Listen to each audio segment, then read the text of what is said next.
श्री राधे राधे। जय जय श्री कुंज बिहारी, जय जय श्री हरिदास। हरे कृष्ण। दोस्तों, आप सभी को तो पता है कि ठाकुर जी कितने लीलाधारी हैं। हर एक क्षण में वो लीला करने में ही आनंद उन्हें मिलते हैं। और दोस्तों, ठाकुर जी की इस लीला में हमें एक ना एक सीख मिलते हैं। दोस्तों, सूरदास नाम तो शायद आप लोगों ने सुना ही है, जो ठाकुर जी के एक अनन्य भक्त थे। सूरदास जन्म से देख नहीं पाते थे, उनका आंखें नहीं थे। लेकिन दोस्तों, सूरदास की तीसरी नेत्र जो है वो थे। तीसरे नेत्र से सूरदास भगवान के दर्शन नित्य करते थे। आप और हमको पता भी नहीं होते कि आज ठाकुर जी ने कौन सा पोशाक धारण किया, लेकिन सूरदास को ये भी पता हो जाता कि आज ठाकुर जी ने कौन सा पोशाक धारण किया, कैसे बाजू बंद पहने, कैसे मोर पंख, पगड़ी कैसे बांधी, सब कुछ उनको पता था। वैसे तो सूरदास ठाकुर जी को हमेशा एक एक नए नए सुर बना के अपने ठाकुर जी के सामने बैठे भजन कीर्तन करते थे। उसका आंखें नहीं था, इसलिए उसको कोई गम नहीं था। लेकिन भगवान की लीलाएं भी सोचने लायक है। वो जब भी अपना सुर गाते थे तो ठाकुर जी उसके सामने बैठ के उसके आनंद ले जाते थे। एक दिन मंदिर में भजन कीर्तन के बाद सूरदास अपने घर में जाकर ठाकुर जी की भजन कीर्तन कर रहे थे, क्योंकि मंदिर बंद था। और इधर मंदिर बंद होने के कारण ठाकुर जी सूरदास के पास रोज़ रोज़ चला आता था भजन कीर्तन को श्रवण करने के लिए। एक दिन ठाकुर जी ऐसे ही दोपहर के टाइम सूरदास के पास आ रहे थे कीर्तन सुनने के लिए। तभी श्री जी ने ठाकुर जी को पकड़ लिया कि आप कहाँ जाते हो, नित्य प्रतिदिन ऐसे चोरी छिपके, आज मैं भी जाऊंगी आपके साथ। तो ठाकुर जी ने बोला, अच्छा ठीक है, फिर चलो। अब तो ठाकुर जी श्री जी को सूरदास की कुटिया पर लेके चले गए और दोनों सूरदास जी की कुटिया में जाकर चुपचाप बैठ गए, क्योंकि सूरदास जी तब ठाकुर जी के ही सुंदर पद गा रहे थे। लेकिन इतने में ही पता नहीं सूरदास जी को क्या हो गया कि अपनी लाठियाँ उठाई और कुटिया के बाहर जाने लगे। और तभी सूरदास जी को बाहर जाता देखते हुए ठाकुर जी बोले, सूरदास तो चले गए, अब चलो वापस हम भी मंदिर चलते हैं। तब श्री जी ठाकुर जी से बोली, नाथ, ये बाबा की तो आंखें ही नहीं हैं, इसलिए थोड़ी दूर तक हम उनके संग चलते हैं, कहीं बेचारे गिर ना जाए। ठाकुर जी बोले, चलो फिर आगे आगे सूरदास जी जा रहे हैं और पीछे पीछे जा रहे हैं ठाकुर जी और श्री जी। बंधुओं, एक बात तो सोचने लायक है कि सूरदास जी भले ही अंध थे, लेकिन उसके सुर के तान में ठाकुर जी विराजमान थे। सूरदास के पद में इतना शक्ति था कि ठाकुर जी को वो बुला ही लेता था। इसी को कहते हैं भक्ति में शक्ति। चलिए सुनते हैं आगे की। जब सूरदास जी आगे आगे जा रहे थे तो इतने में ही आगे एक विशाल गड्ढा था और उस गड्ढे में सूरदास जी गिर गए। और तभी श्री जी ठाकुर जी से बोली, इन्हें बाहर निकाल लीजिए नाथ। तब ठाकुर जी ने सूरदास जी को आवाज़ लगाई, बाबा बाबा। तब सूरदास बोले, हाँ भैया, कौन है? ओ सुनो, अब जो भी हो मुझे तनिक बाहर तो निकालो। तब भगवान ने बोला सूरदास जी को, बाबा मैं आपको निकाल रहा हूँ, मैंने अपना पटका फेंक दिया नीचे, आप मेरे पटकों को पकड़ो और ऊपर खींच लूँगा मैं आपको।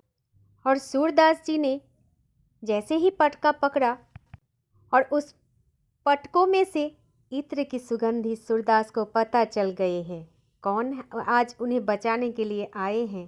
और ये वही सुगंधी थी जो आज राजभोग में गोसाई जी ने ठाकुर जी को पढ़ाई थी। सूरदास जी तो समझ गए थे कि ठाकुर जी आए हैं। अब तो ठाकुर जी पटके से सूरदास जी को ऊपर उठाने के लिए खींच रहे हैं और इधर ठाकुर जी को पीछे से श्री जी खींच रहे हैं।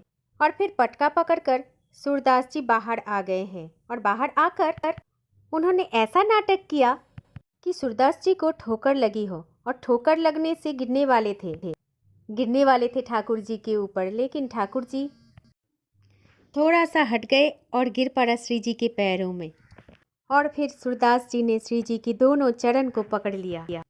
अब सूरदास जी ने श्री जी के जैसे ही पैर पकड़े और श्री जी पीछे हुई और श्री जी का एक नूपुर सूरदास जी के हाथ में रह गया। और तभी सूरदास जी ने चुपचाप पायल को छुपा कर रख दिया। अब तो ठाकुर जी के साथ श्री जी जैसे चलने लगी तो श्री जी बोले, मेरे एक पायल उधर ही रह गया सूरदास जी के पास, उसको लेकर आ जाइए नाथ। तब ठाकुर जी बोले, मैं तुम्हारा पायल दूसरा बनवा दूंगा। तब श्री जी बोले, मुझे तो दूसरा नहीं, मुझको तो बस वही चाहिए। श्री जी की बात मानकर ठाकुर जी लौट करके आए और सूरदास जी से बोले, बाबा मेरे संग मेरी एक सखी आई और उसकी एक पायल इधर ही गिर गई, क्या आपने पायल को देखा? सूरदास तब बोले, एक पायल है तो मेरे पास। और जैसे ही सूरदास जी ने ठाकुर जी को पायल दिखाया तब ठाकुर जी बोले, हाँ बाबा यही तो है वो पायल। इतने में ही सूरदास जी ने वो पायल छुपा लिया और बोला, मैं कैसे मानूं भैया कि ये तुम्हारा ही है? कहीं मैंने आपको ये पायल दे दिया और फिर कोई और आ गया तो मैं क्या करूँगा? मैं तो असमंजस में पड़ जाऊँगा। पहले आपको साबित करना है कि ये आपके ही है। तब ठाकुर जी सूरदास जी से बोले, मैं कैसे साबित करूँ कि ये मेरा ही है? तब बाबा बोले, एक तो मेरे पास है, एक तो फिर आपके पास होगी ना, तो आप मुझे वो दूसरी वाली पायल का स्पर्श करवा दीजिए। एक बार मैं उस पायल को स्पर्श कर लूँ तो मैं ये वाला पायल भी आपको दे दूँगा। सूरदास जी की ये बात को सुनकर श्री जी को सब कुछ समझ में आ गया कि सूरदास जी को पता चल गया है। और फिर श्री जी बोली, बाबा ये ले, मेरा चरण को स्पर्श करके देख ले, मैंने ही दूसरा पायल पहन रखी है। जैसे ही सूरदास जी ने श्री जी का पैर स्पर्श करके देखी और बोले, लाओ दूसरा चरण दो, और तभी श्री जी ने अपना दूसरा चरण भी आगे कर दिया तो सूरदास जी ने वो पायल श्री जी के चरणों में पहना दिया। और फिर सूरदास जी ने श्री जी का दोनों चरण पकड़ लिए। अब तो मैं आप दोनों को नहीं जाने दूंगा, अब तो मुझे पहले आप कृपा कर दो। आप तो महाराज ठाकुर जी हाथ जोड़ने लगे सूरदास जी के आगे।